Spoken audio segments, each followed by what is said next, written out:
Hola, ¿qué tal? ¿Cómo están? Muy buenas tardes. Comienza Espacio de Gestión, el programa de radio de la Maestría en Gerencia Social de la Pontificia Universidad Católica del Perú. Gracias por estar con nosotros, gracias por acompañarnos.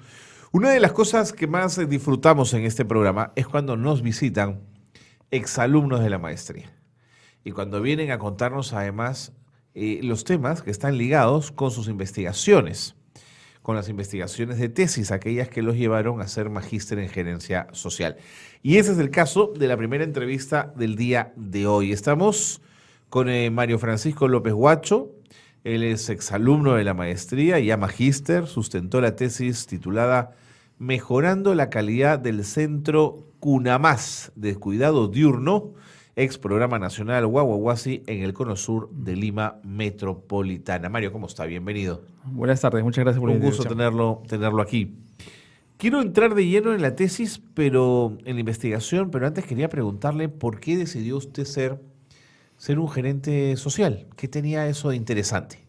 Bueno, pienso que en primer lugar se pueden dar propuestas de mejora a todas las políticas públicas que existen hoy en día. Entonces, desde la gerencia social. Desde la gerencia social, básicamente los programas sociales me estoy refiriendo. Entonces, yo ya tenía una experiencia de trabajo con estos programas sociales desde hace ya más de 15 años y entonces me aprendí a hacer una maestría en eso. ¿Qué niveles de cercanía tenía con estos programas? Bueno, he sido coordinador por 7 años y jefe de sede en Arequipa por 2. ¿Del Guaguaguasi? Del Guaguaguasi, sí. Entonces, conozco muy bien esta trayectoria. Muy bien el programa, sus virtudes y sus defectos. Sí, digamos así. Ok. ¿En el momento de la investigación no fue eso un problema? Digamos, que sesgara la investigación el hecho de conocerlo tanto, o por el contrario fue una ventaja. Yo pienso que fue una ventaja. Porque objetivamente hablando, como bien dices, ha habido factores que han limitado, digamos, el desempeño del programa en sí. Ajá. Y entonces, desde esta mirada de gestión, pues la investigación ha tendido a mejorar una propuesta para la calidad del servicio. De acuerdo. Cuando la tesis se presenta, ¿usted seguía trabajando o vinculado? No, ya no. Sí, menos mal, no. Ya no, de acuerdo. ¿En qué año empieza la maestría usted? Yo ingreso en el año 2010. 10, ¿ya? Sí. ¿Y sale, la hace seguidita o la interrumpe? No, la hice seguida hasta el 2014. ¿Ya? Inicié la investigación en el 2012, pero luego por diversos factores la dejé un tiempo. De acuerdo. Mario, muchos alumnos de la maestría deciden hacer la investigación entre 2, en otros casos entre 3. Sí. A veces puede ser más fácil, claro, la labor tiene que ser más grande. En su caso, ¿por qué decidió ir solo? Bueno, en principio porque tenía todos los mecanismos, las facilidades del caso, porque conocía el programa muy bien, conocía a las personas que todavía están vinculadas, que siguen vinculadas el día de hoy en el programa. Entonces, por ese lado del recojo de información no me iba a resultar muy complicado. De ¿no? acuerdo, Sí. De acuerdo. ¿Es esta una maestría interdisciplinaria? Digamos, toca varios aspectos. Cuénteme un poquito de ella para quienes nos están escuchando y están interesados un poco en la gerencia social. Exactamente. En la promoción donde estuve han habido, en realidad, muchas disciplinas, ¿no? Han habido abogados, ingenieros, sociólogos, psicólogos, educadores, salubristas. Y lo rico de todo ello es que aportan, de todas maneras, a la gerencia social. De hecho, uno de los lineamientos que se ha construido y que ha sido emitido, ya ha sido publicado hace 3 años, los lineamientos primero a la infancia, ha congregado a muchos ministerios, ¿no? A 11 sectores. Entonces, lo que te hace pensar en esta disciplina múltiple, es digamos, múltiple, multidisciplinario e interdisciplinario a la vez, ¿no? De acuerdo. ¿Y la clase hacía esto más atractiva o la hacía más compleja por estas diversas miradas? No, lo hacía más atractiva porque las líneas de acción y los campos donde tú siempre has trabajado las podía abrir desde otra mirada, desde otro enfoque. Buena idea, ¿no? Siempre tiene el enfoque de alguien legal, de pronto alguien del sector salud, que podía ser. Claro, todos aportan igual. Todos aportan, de acuerdo. Los números cuentan quienes han llevado la maestría que la parte estadística es la más complicada. ¿Esto es así o es un mito? No, de todas maneras, la estadística, cuando decides a plantear la investigación, ya con las preguntas de investigación y el problema en sí, la parte estadística, digamos que se vuelve un poco compleja cuando quieres determinar cómo quieres llevar tu investigación, cualitativa, cuantitativa. Y entonces ahí sí se torna un poco sofisticada, digamos, ¿no? Tenemos que tener algunos elementos para poder pasar esta valla más rápida. ¿Quién fue su asesor de tesis?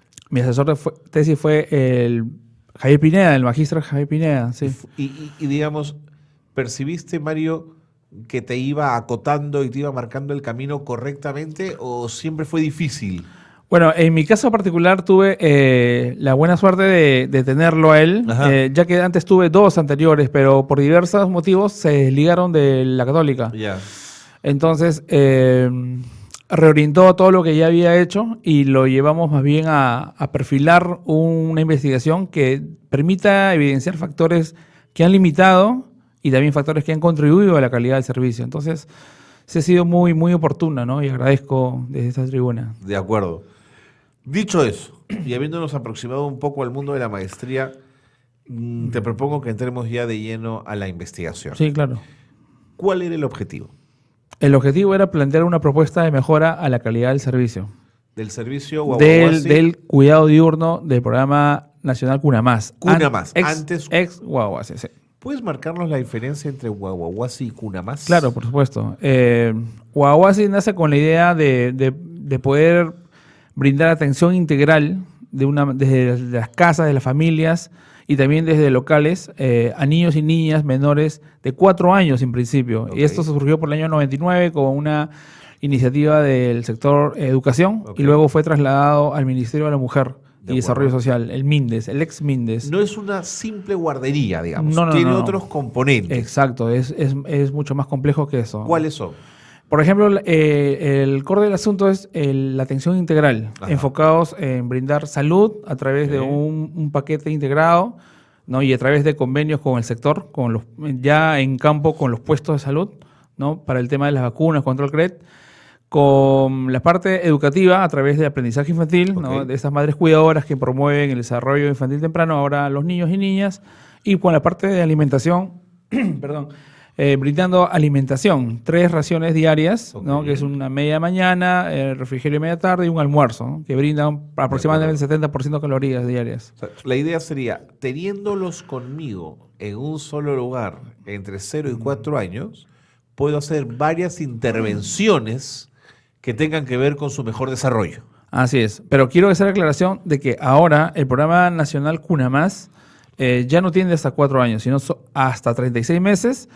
Y bueno, una de las cosas que han cambiado es que Guaguaguasi tenía 8 niños por madre cuidadora, Ya. ahora lo tienen 6. Okay. Tienen 6 niños, entonces hay una mejor calidad de la atención, digamos. Pero menos atención, seguramente. No, porque se ha multiplicado este número de acuerdo. madres. O sea, el número reduzco el número por profesora, pero sí aumento se han- madres. se han mantenido, ¿no? la cantidad. De acuerdo. ¿Por qué hablamos de madres y no de padres en estas cosas? Bueno, en realidad, en la actualidad existen padres cuidadores, son muy pocos, pero la tendencia en la cultura que todavía es muy rica en el país no ha permitido vencer algunas barreras. Entonces, lo que queremos dar, y justamente con esta tesis también se promueve un enfoque holístico en el que no solamente padres y madres o mujeres con hijos puedan cuidar a niños, sino también las mujeres que no tienen hijos, Por ejemplo. que se han visto en muchos de los casos Por ejemplo. con mayor performance, ¿no? Ajá. ¿Y hombres? Hombres hay muy pocos en realidad, ¿no? Hay una experiencias de padres cuidadores, pero no llegan a superar el 2% a nivel No nacional. llegan al 2% a nivel nacional. Sí. De acuerdo. Entonces, Cunamás es un centro de atención diurna, De cuidado diurno. de Sí. cuidado diurno, de 0 a hoy día de 0 Es a 36. una de sus modalidades. ¿De acuerdo? Porque tiene otra modalidad. ¿Cuáles son? La de acompañando a familias, que esa va, digamos, una estrategia de visita domiciliaria y es una visita de hogar en hogar, ¿no? De un Ok. facilitador que igual promueve el juego y promueve acciones lúdicas con el niño y también promueve hábitos saludables, ¿no? En las familias. ¿Pero esa es una extensión del programa original o nace también con esa propuesta? Nace con la propuesta a través del cuidado diurno cuando teníamos a las madres, bueno, digo teníamos cuando trabajaba, a las madres guías que visitaban a las familias y luego se diversifica teniendo ya como otra modalidad de atención. Entonces, ahora el programa Cuna Más tiene dos modalidades, una que es cuidado diurno y otro que es acompañando familias. En el caso de acompañamiento familiar, la idea es multiplicar la intervención. Es multiplicar y llegar a donde, primero a los lugares donde no se puede con un local, porque no todos los municipios, las comunidades cuentan con un local, entonces, y también porque la evidencia científica ha demostrado que la visita domiciliaria tiene mayor impacto en la... ¿Ah, sí? Sí, la visita domiciliaria tiene mayor impacto No te creo. que la atención en un lugar cerrado, ¿no? ¿Y eso cómo se explica? Bueno, es que todas las intervenciones de este programa social se enfocan al cambio de comportamiento en la familia, en este caso. Ajá, cambio de hábitos. El cambio de hábitos. Entonces, en realidad, el gran porcentaje como resultado de la investigación es de que la necesidad de estar en un centro Cuna Más es porque los padres o uno de ellos trabaja y no tienen con quién dejarlos. Claro. Pero también es sabido de que hay una continuidad los días que no se atienden. Pero en realidad es eso, más que todo, el cuidado del niño o niña, más que las necesidades o las oportunidades que pueden dar las familias, que sí pueden en muchos de los casos, y otras porque es un derecho universal. De acuerdo. ¿Cuáles eran tus hipótesis de trabajo? Bueno, mi primera hipótesis era el tema de la cobertura, ¿no? Vamos a contar un poco las limitantes que tiene el programa. Es un programa nacional que tiene un impacto en más o menos un aproximado del 10% de la población real que necesita el programa, ¿no? Hablamos de Quintil 1 y 2, niños menores de 36 meses que están en Quintil 1 y 2 de pobreza, Ajá. que debería tener el programa, ¿no? Entonces, ¿Eso es extrema pobreza? Pobreza extrema es el Quintil 1 y Quintil 2 es pobreza, solo Pobreza. pobreza. Entonces, haciendo números, el programa atiende al 10% aproximadamente a nivel nacional. Ya. Pero mi foco fue en Lima Sur. Ok. Entonces, que es la misma realidad, es 9.56%. Entonces, Pero Lima Sur no es pequeño, Mario, ¿ah? ¿Cómo No, pudiste no. abarcar tanto? bueno, es que en realidad, como te digo, los números juegan con algunas cifras y que no están en todos los distritos. O sea, estoy hablando de Lima Sur con los distritos de Chorrillos, Barranco, Surco, ¿no? Y Lurín y Villa María del Triunfo, donde atiende el programa actualmente. Pero no abarcan en todo el distrito, sino en algunas localidades. Estamos hablando de una proporción de no mayor a 1.000 niños, 1.800 niños en todo Lima Sur. Entonces, 1.824 para tener una cifra exacta de niños y niñas que vienen siendo atendidos. Eso explica el cómo la cobertura fue mi principal punto de centré en que la calidad podría mejorarse Ajá. en cuanto a la cobertura, ¿no? O sea, la cobertura te parecía pobre en Lima Sur. Es pobre. Ok. Sí. Eso en función a ese 10% y estos otros elementos que nos has contado. Así es. Interesante. ¿Cómo fue el trabajo de campo? Bueno, el trabajo de campo fue arduo, ¿no? Fueron unos 4 meses y medio de visitas a los guaguasis, en ese entonces entrevistas a las cuidadoras, a los padres de familia, a recoger expectativas y percepciones, ¿no? De cómo ven el programa. Y la verdad que las respuestas condujeron a múltiples opciones en realidad que no necesariamente se ajustan a lo que es la calidad en sí. Porque, por ejemplo, te decía, alguna madre o padre de familia, cuando a la pregunta, ¿qué le parece en líneas generales el programa? ¿Le parece que es de buena calidad? Y me decían que no les parece que es de buena calidad. Entonces, al preguntarles por qué más a profundidad, era porque en los guaguasis no le daban sopa a los niños. Detente con eso, que me parece que es bien interesante, que tiene que ver con, no sé si son estereotipos o prejuicios o la forma como uno imagina que debe ser el cuidado de niños tan pequeñitos. Vámonos a la pausa, Mario. Sí. Y seguimos conversando luego de ello. Gracias por estar con nosotros No, muchas gracias a ustedes. en Espacio de Gestión. Mario López Guacho está con nosotros, magíster en Gerencia Social. Vámonos a la pausa breve y seguimos en Espacio de Gestión.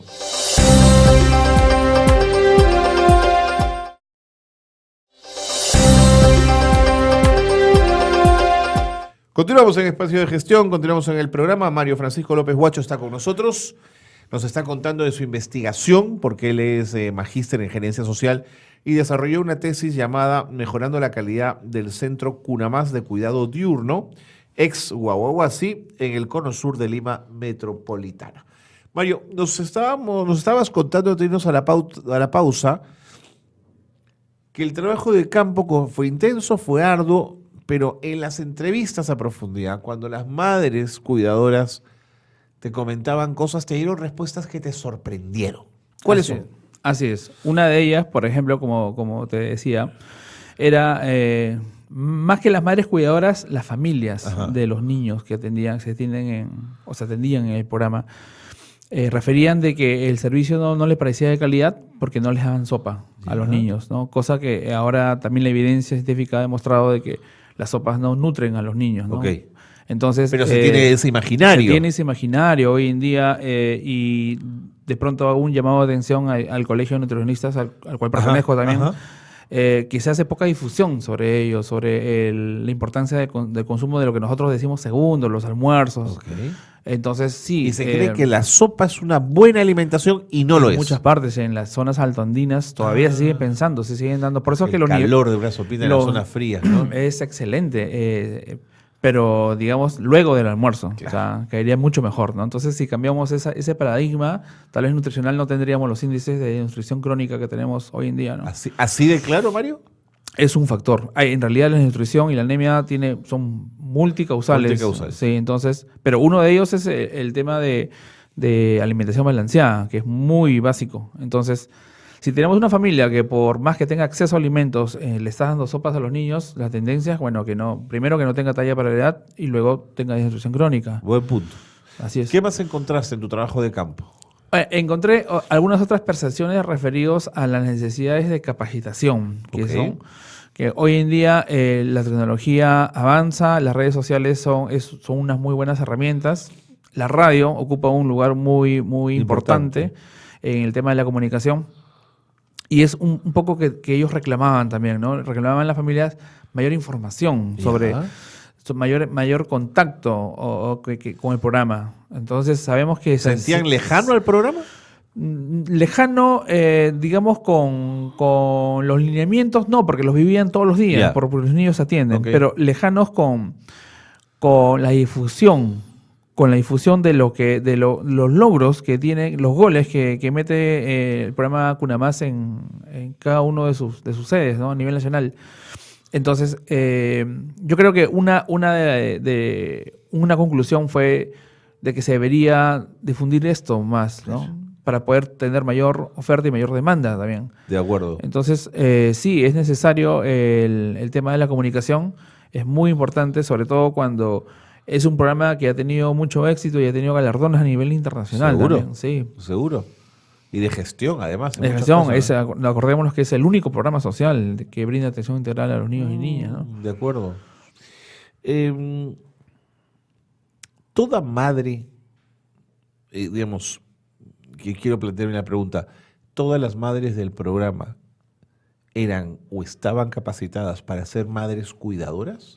¿O eso era un problema?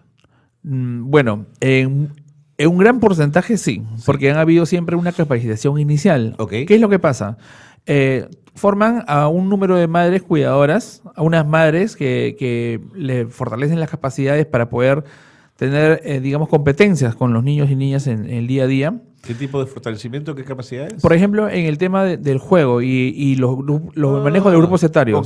Digamos, el momento de la alimentación, la alimentación interactiva, ahora lo que antes se llamaba como alimentación activa. Y sobre todo, ya cuando la madre cuidadora se formaba, digamos que no había un remanente de madres cuidadoras o de posibles madres cuidadoras que puedan suplir cuando ella faltaba o cuando ella decidía irse, porque está en su derecho de poder trabajar y de obtener mejoras, dejaba el servicio. Entonces, esta nueva madre que captaban en la comunidad era capacitada, pero en la práctica, con otra modalidad que se llama en la práctica. Pero de pronto no tenían el tiempo suficiente para poder hacer mayor profundidad de selección. ¿No? Ahí hemos visto dentro de los resultados, entre los hallazgos, que había algún tipo de desconocimiento de los lineamientos de atención integral por parte de las madres cuidadoras. ¿Ah, sí? Sí, entonces eso determinaba siempre la calidad. Sí, es decir, si yo no sé cómo manejar a niños, entonces Claro. el producto es que pueda tener algún tipo de omisión o De error, acuerdo. ¿no? De acuerdo. Pero no era en todos los casos, era No, por supuesto. un porcentaje pequeño. Mario, cuando solo el 10% de la población de esa edad es atendida o se siente atendida, ¿tú dirías que el programa puede dar más de sí o ese es su techo? No, el programa, bueno, hay programas sociales universales, ¿no? Como dentro del mismo Ministerio de Desarrollo e Inclusión Social, como Caliwarma, ¿no? Que es universal. O sea, ¿Este podría serlo? por supuesto que ¿Debería serlo, Mario? debería serlo, porque si hablamos del 10%, hablamos de un 90% que no está atendida. Así es. Así de simple son las matemáticas. Hay un 90% que tiene necesidades, pero por desconocimiento en un porcentaje y porque no tienen acceso en otro, no se atienden y deberían. ¿Es este un programa caro presupuestalmente habilitar las casas, tener a las madres cuidadoras? ¿Es caro? Bueno, no te podría dar mayor orientación sobre los temas presupuestales Ajá. porque a ese nivel de finanzas no llegó la investigación. Pero ahora en esta modalidad estamos hablando de que ya no están en las casas, son locales que pueden ceder la comunidad. Ya. O sea, quiero decir que no necesitan mucho presupuesto, Ok. pero sí el acondicionamiento básico, el equipamiento que llamamos, ¿no? Que llamábamos. Sobre todo para la cosa lúdica de los niños, Sí, ¿no? Los así es, juguetes, para los los juegos. lúdicos. Y esto es en el servicio de cuidado diurno. Claro. Pero en el acompañando a familias es más la estrategia de visitas, donde ya no necesitas más equipamiento que más bien las instrucciones a este facilitador o facilitadora Ok. para que vaya impartiendo Ok. hábitos saludables, ¿no? ¿Cobra sentido la idea de un servicio ya no diurno, sino también nocturno? Bueno, en el tiempo que todavía era Guaguaguasi, Ajá. se había estudiado esa posibilidad. Ya. Sobre todo en lugares donde no necesariamente los niños eran de quintil 1 y 2. Ok. Estamos hablando de la estrategia de guaguasis itinerantes, como que se mencionó alguna vez. Por ejemplo, sabemos que en el Emporio Gamarra hay niños y niñas y hemos visto las realidades. Bueno, Totalmente. ahora está más ordenado, pero antes veíamos que los niños estaban en cajas de leche, Sí, ¿no? sí, sí. Los bebés y Al pie de la máquina de coser de su mamá, ¿no es cierto? Así es, entonces era un alto riesgo. Entonces para esto se creó una modalidad que luego no prosperó porque hubo ya otros factores, digamos, de otro tipo de índole, pero la idea de poder atender incluso en las noches no fue descabellado. No es descabellado. No es descabellado. Pero no se continuó con eso. No se continuó, lamentablemente, no hubo, es que el Perú tiene tantos culturalmente y es tan rico y también como rico es tan variado que las modalidades tendrían que ser muchísimas, ¿no? Claro. Pero que un soñado se podría llegar, Se ¿no? podría. Para que no nos gane el tiempo, las conclusiones de tu trabajo, ¿cuáles fueron? Las más importantes, digamos. Bueno, el tema de las capacidades Ajá. en quienes imparten este fortalecimiento, como es el personal de la sede, y también en las que recibieron. Hay O sea, que fortalecer esas hay capacidades. que seguir fortaleciendo las capacidades. Igual hay que tener procesos de inducción a las nuevas madres cuidadoras y también inducción al nuevo personal que ingresa a la sede, ¿no? Porque si bien es cierto, las demandas que tiene un coordinador de campo, un especialista zonal, ahora jefe de unidad territorial, son múltiples porque tiene que tener el panorama de todo. Ujú. Es necesario que tengan las herramientas para poder gestionar mejor, en este caso, ¿no? El programa. Entonces, el fortalecimiento de capacidades es uno de los temas. El tema de poder difundir el programa es otra conclusión, una necesidad, ¿no? Se recomienda que se haga mucho uso de redes sociales, que son gratuitas además, Para promocionar. promocionar el servicio de cuidado diurno y tener toda digamos, la interacción que tiene otros programas con las familias. Claro, ¿No? Para poder tener mayor acceso a información, claro. para que las familias también puedan, aquellos que utilizan dispositivos celulares puedan descargar, ¿no? O sea, ahora estamos hablando que, digamos, el 99% de la población, al menos en Lima, tiene un equipo móvil, podría haber y podría tener mayor contacto, digamos, de esta forma, usando este tipo de soportes, ¿no? Tecnológicos. ¿Alguna más que quieras traer a esa mesa de conversación, Mario? ¿Alguna conclusión que se nos esté pasando? Bueno, una conclusión importante es la cobertura de atención. Que tú dices que es baja. Es muy baja. Claro. Hay necesidades de siempre mejorar los servicios, los procesos, los procedimientos. Y bueno, invoco a que igual en el tema de los lineamientos como primero la infancia, que es un trabajo multisectorial, que también se hagan mesas de debate, ¿no? Talleres donde puedan involucrar la participación de sociedad civil, Estado, para poder tener un mejor producto siempre, ¿no? Acordémonos que los servicios públicos, que los programas sociales a través del tiempo, a nivel, en experiencias internacionales, han mejorado en base a la escucha de la gente y no tanto digamos, las estrategias planeadas en un gabinete, sino más bien en la interacción, ¿no? Que es que hoy en día nos gana. ¿Crees tú que fortaleciendo Cunamás la forma de enfrentar la anemia, combatir la anemia, podría dar mejores resultados? Bueno, el problema de la anemia, como te decía hace un rato, es multicausal. Es multicausal. Igual, no está de más de que el MIDIS, como ente rector, salud, educación y los demás ministerios aporten en el tema de la anemia, en la difusión, en cómo evitarla, en la promoción, en la prevención, más que en el tratamiento. Ya el tratamiento va a venir por default por el Ministerio de Salud, perdón. No, prevención. Pero el tema de la prevención y promoción es tarea de todos. Tarea de todos. Así es. Muy interesante, Mario. Muchísimas gracias por habernos acompañado. Gracias a ustedes otra vez. Creo que has hecho una investigación muy interesante. Muchas gracias. ¿Le entregaste esta investigación a los tomadores de decisiones o no? Bueno, todavía no se ha enviado la Hay versión. que enviarla, Mario. Hay que enviarla, sí. De pronto la lectura de tu trabajo les es útil para resolver algunas dudas que siempre han tenido. Sí. Ahora el programa está mucho mejor. Ahora veo con mucho más ímpetu y yo le apunto al programa de acompañamiento a familias, acompañando a familias, que es un programa que es de bajo costo y de alto impacto además. De bajo costo y alto impacto. Y así podemos llegar a más niños y niñas. Mario, creo que ha sido muy claro. Muchas gracias. Muchas gracias a ti. Gracias, de verdad, que siempre nos gusta tener a magísters de gerencia social por aquí, contándonos de sus tesis. Muchas gracias. Ok, muchas gracias. Muy bien, ha sido Mario Francisco López Huacho, magíster en gerencia social por la Pontificia Universidad Católica del Perú, que ha tenido la amabilidad de venirnos a contar todos los detalles de su investigación y los resultados que obtuvo en esta. Pausa y seguimos con más en Espacio de Gestión.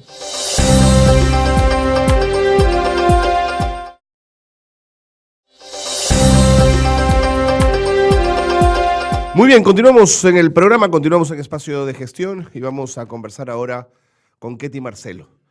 Ketty ha sido expresidenta de la ONAMIAP.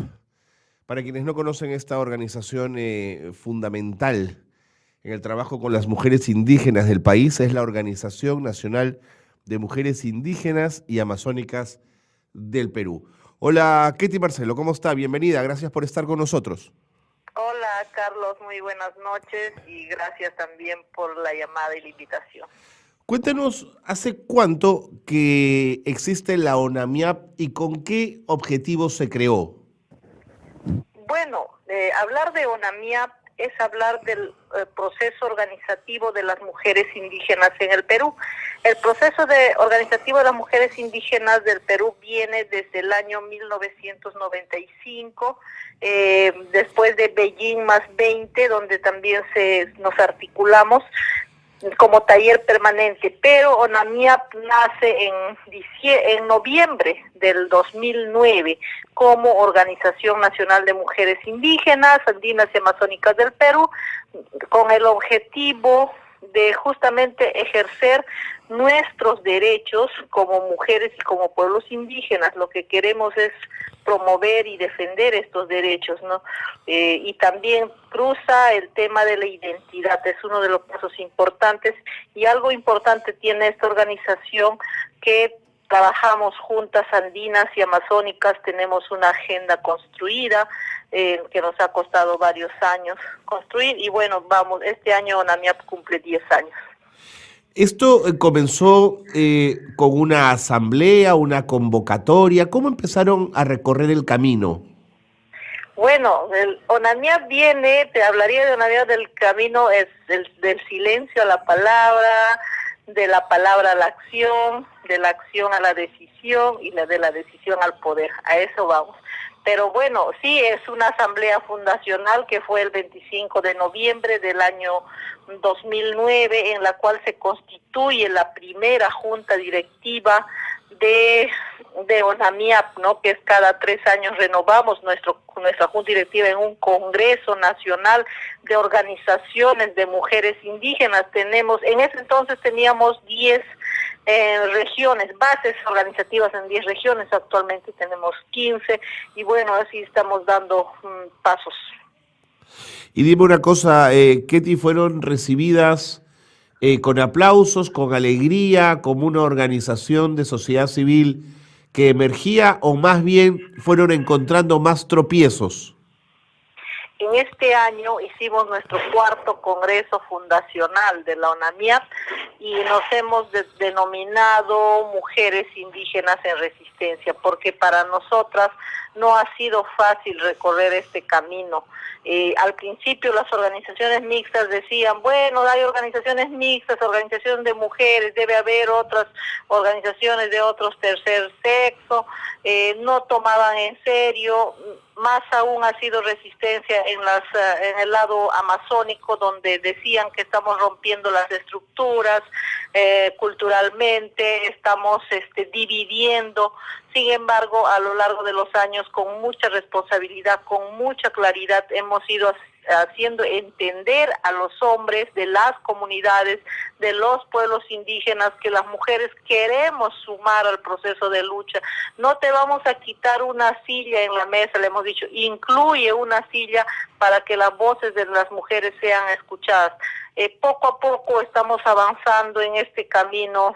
Como te digo nuevamente, no ha sido fácil, pero con mucha responsabilidad y con mucha claridad, sobre todo con propuestas claras y concretas, nos hemos ganado un espacio, ¿no?, en todos los niveles, y nuestras voces ya están siendo escuchadas.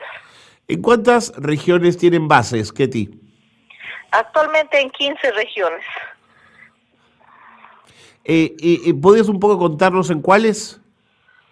Bueno, tenemos una base, por ejemplo, en Junín, Selva Central, la OMIASEC, una organización regional, por ejemplo, en Ayacucho, tenemos en Ucayali 2 organizaciones, tenemos en Piura, tenemos en Madre de Dios, tenemos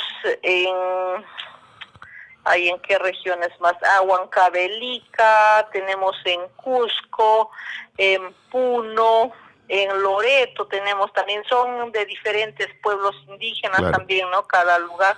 Y así, ¿no? Tenemos en Apurímac también.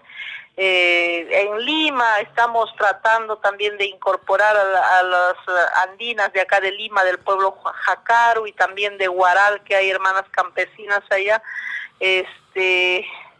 Y así en diferentes regiones, tenemos en Lambayeque, en Cajamarca, las hermanas ronderas, no recuerdo en qué regiones más tenemos. No, bueno, tranquila. Así, un poco para conocer el mapa, te preguntaba.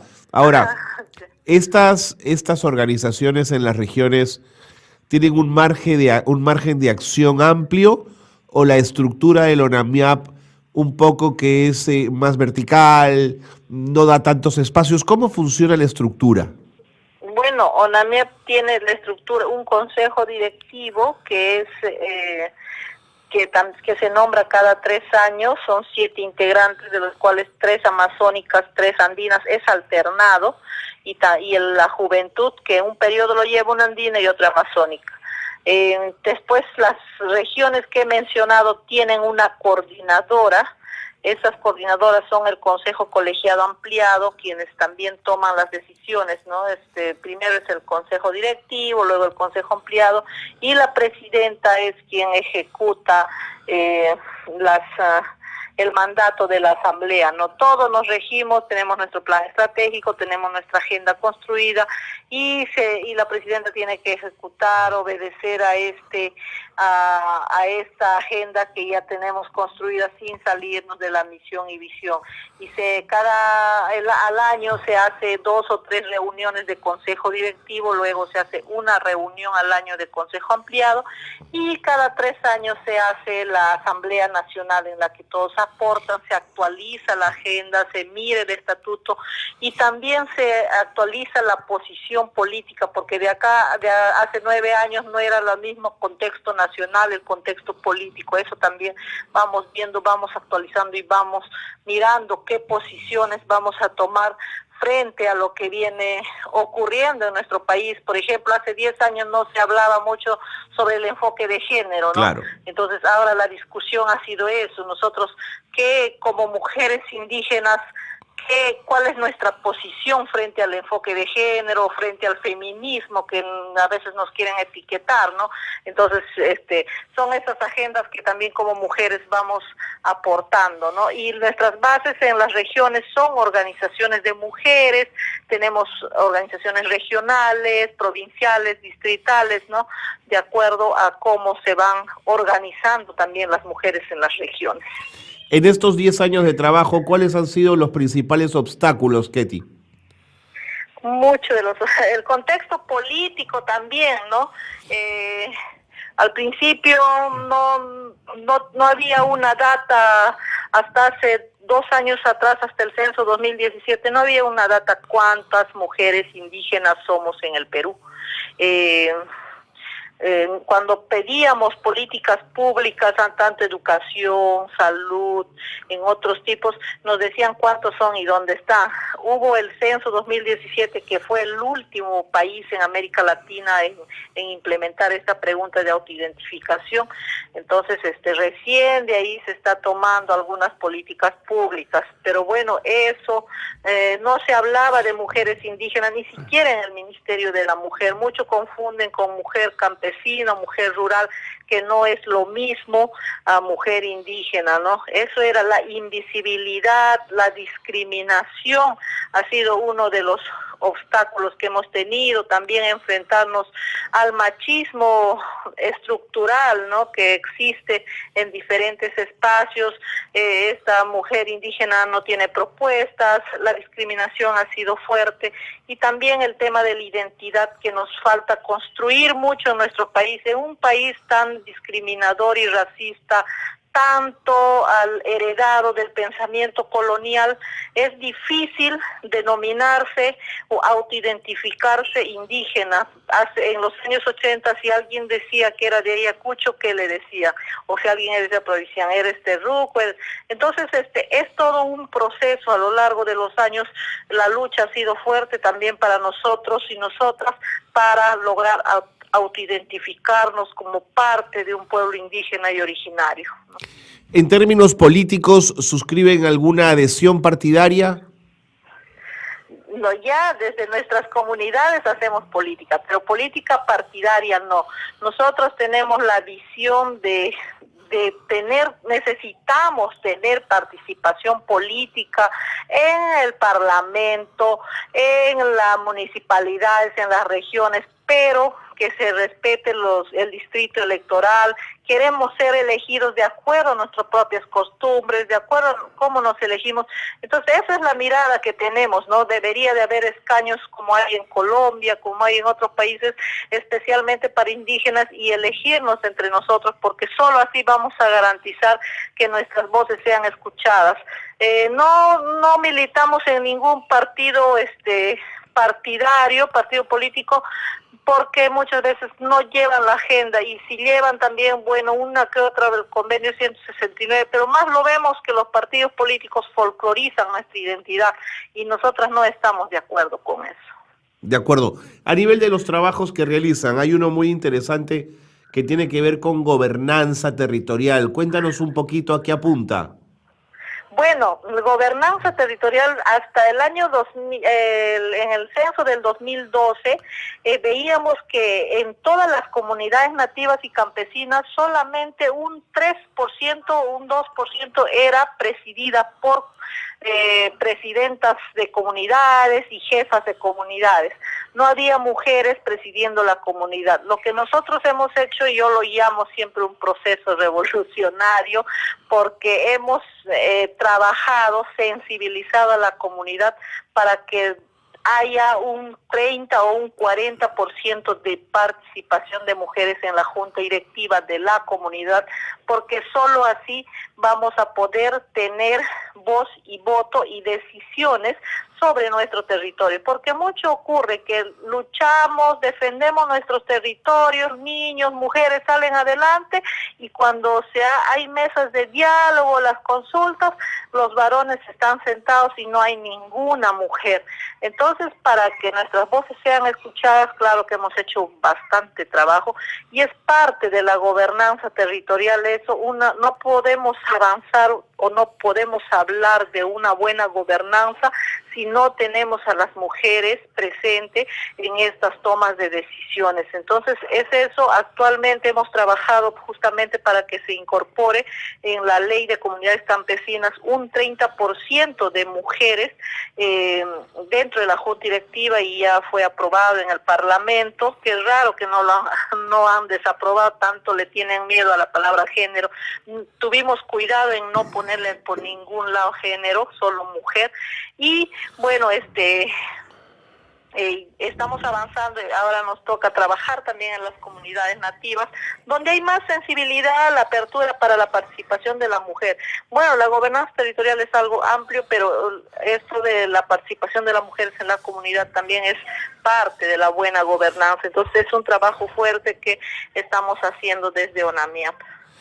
Estamos conversando con Ketty Marcelo, ella es expresidenta de ONAMIAP, la Organización Nacional de Mujeres Indígenas y Amazónicas del Perú. Tengo que hacer una pausa, Ketty, un brevísimo corte, no te vayas, y seguimos conversando aquí en Espacio de Gestión. Quédense con nosotros.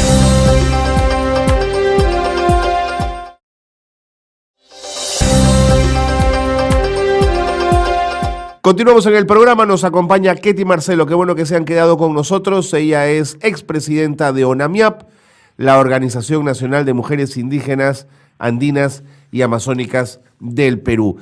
Hay un programa que ustedes realizan, Ketty, que me ha llamado mucho la atención, que se llama Salvaguardas en Red. Es un proyecto que además se ha desarrollado en Birmania, en Nepal y en el Perú. Cuéntanos de qué se trata. Bueno, en la COP14 en México, Cancún, se da hace años el tema de las salvaguardas de Cancún, justamente para los países para que trabajan el tema de carbono. Habrás escuchado la captura de carbono, por supuesto, de los bosques, como te pagan por conservar bosques. Entonces nosotros estamos trabajando un proyecto, somos un consorcio a nivel nacional, eso es, los noruegos están financiando para promover justamente estas salvaguardas, que es bastante interesante de cómo se respetan los derechos de los pueblos indígenas. Y tenemos una contraparte en otra parte del mundo, que es en Birmania, que he tenido la oportunidad de conocer. Es un país bastante raro, donde hay bastante budistas, es otra religión, bueno, donde, por ejemplo, ellos no tienen título de propiedad a los bosques. Recién es un país que poco a poco los indígenas están reivindicando, le dan bosques por 30 años y luego tienen que entregar, es el Estado, ¿no? Entonces, en Perú lo que trabajamos nosotros es esto, justamente trabajamos con una organización piloto en Madre de Dios, que es Coaryima, con Servindi, que es una agencia de noticias, y ONAMIAP le pone el componente de mujer. Nos encargamos de fortalecer las capacidades de las mujeres indígenas en temas de cambio climático, conservación de bosques, la gestión del territorio, y bueno, y también que aprendan sobre las salvaguardas de Cancún, que son 7 salvaguardas, sobre todo los derechos de los pueblos indígenas, y también la propuesta del Red Indígena Amazónico, porque sabes que el Red más solamente es lo que captura, te pagan por el carbono, lo que los árboles capturan. En cambio, en Red Indígena Amazónico es como vemos los indígenas el bosque. Nosotros vemos animalitos, vemos agua, vemos semilla, todo vemos en nuestros bosques, ¿no? Entonces nosotros lo que apostamos es por una conservación integral de nuestros bosques. Eso es el trabajo que venimos realizando y este año vamos por un cuarto año acá en Perú. Ahora, Ketty, nada de esto sería posible sin un buen trabajo de voceras, de incidencia, de impacto público. Sí, eso. Lo primero que hacemos en ONAMIAP, cuando identificamos posibles lideresas, es trabajar el tema de la identidad. Si yo no sé quién soy, por qué soy indígena, para qué soy, de qué me sirve, yo no voy a saber cuáles son mis derechos. Entonces yo tengo que sentirme orgullosa de ser una heredera ancestral, milenaria de mi pueblo Ashaninka, por lo cual yo tengo estos derechos, ¿no? Entonces, esa es la autoidentificación, ¿no? Que cómo te sientes, como lo dice el convenio 169, ¿no? No importa el color de tu piel, no importa dónde hayas nacido, sino cómo tú te sientes. Entonces, es eso lo que a ONAMIAP a las hermanas le ha costado 20 años desde el proceso permanente, reconocerse como parte de un pueblo indígena y originario. Después ya de este proceso de autoidentificación, que ahora lo hacemos bastante, sembramos identidad justamente en los jóvenes también para que no se pierda nuestra identidad, pasamos en un proceso de vocería. Las mujeres no tenemos oportunidades de participar en las asambleas comunales, en diversos espacios. Entonces, cuando alguien toma la palabra, pues muchas veces no lo expresa bien y la gente se burla, entonces ya no quiere, esta lideresa no quiere volver a hablar nunca más. Entonces lo que nosotros tenemos una escuela de vocería, las formamos en tema de liderazgo, en tema de derechos, pero empezando por el tema de identidad, que es algo muy importante para nuestra organización. Ketty, y las dirigentes de ONAMIAP, ¿cómo manejan, digamos, en el espacio más íntimo el trabajo político? ¿Qué tan buenos compañeros hay que tener en casa, Ketty?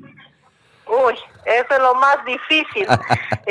Para la mujer ser lideresa no es que ya seas, nunca dejas de ser madre, nunca dejas de ser esposa, desde tu hogar. ¿Tú te imaginas cuando una mujer sale a capacitarse por 3 días a la ciudad, cuando deja en casa, tiene que dejar con quién va a dejar los niños, qué van a comer, cómo estará y todo?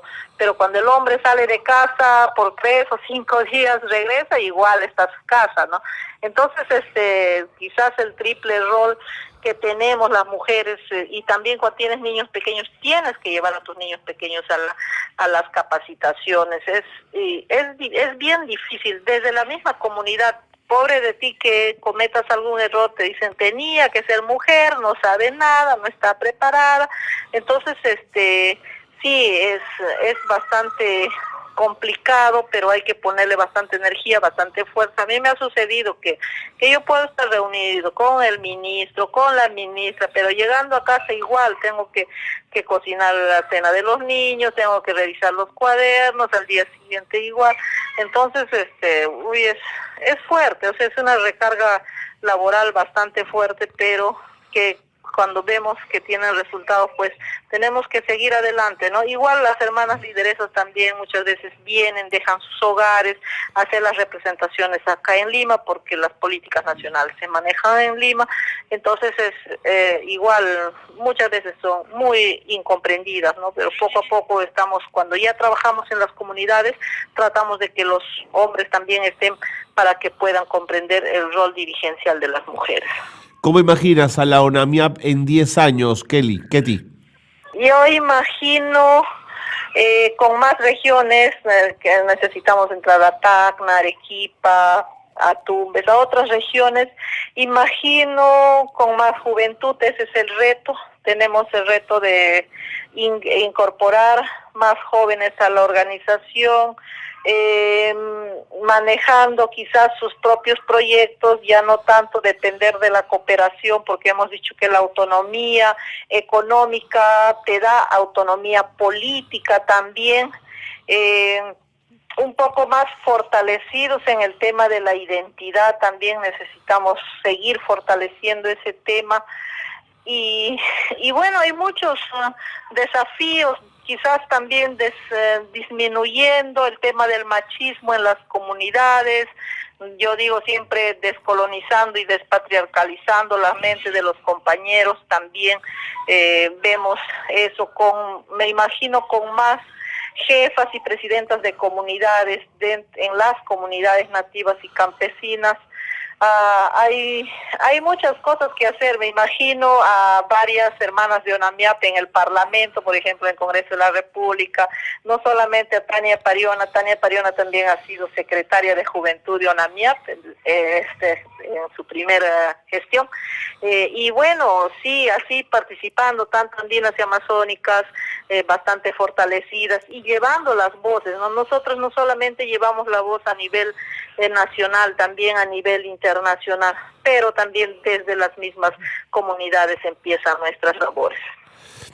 Ketty Marcelo, muchísimas gracias por habernos dado este tiempo. No sé si quisieras añadir algo final, un mensaje para quienes forman parte de ONAMIAP.